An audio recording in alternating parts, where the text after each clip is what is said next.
Hola, I'm Hannah from Speak Better Spanish. I'm here to help you stop overthinking Spanish and actually speak it.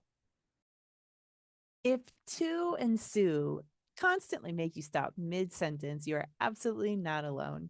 This is one of those Spanish topics where English speakers feel like they're doing something wrong, even when they're not.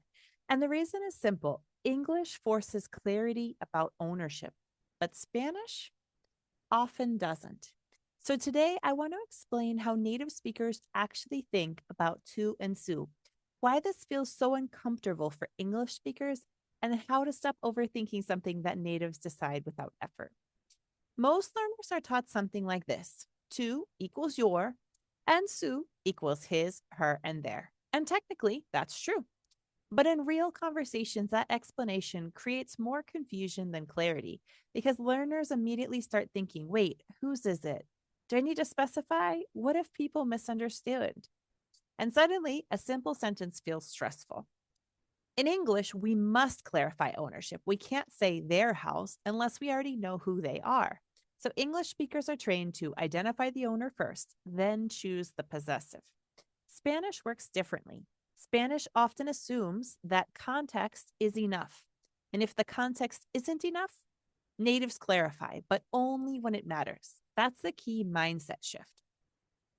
How native speakers actually decide: they ask the question, do we already know who we're talking about? If yes, Sue is perfectly fine. If no, we clarify only if needed. Native speakers are not thinking, is that his or hers? They're thinking, is the context clear? Let's look at some examples. Su casa está muy lejos. In a conversation, this usually makes total sense. If we're talking about Ana, it's her house. If we're talking about Juan, it's his house. No confusion for natives. Another one, hablé con su mamá. Again, context tells you whose mom. If it matters, natives will say la mamá de ella, la mamá de él, or la mamá de ellos.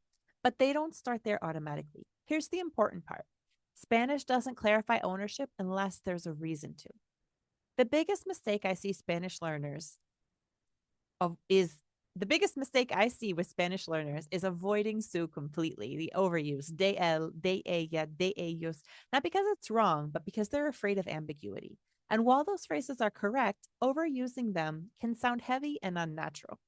If you remember only one thing from this video, let it be this: Spanish prioritizes flow over precision. Use to when you're talking directly to someone. Use su when context already explains ownership. Clarify only when it actually matters. If you want a written breakdown with examples and a quick reference, I linked the blog below.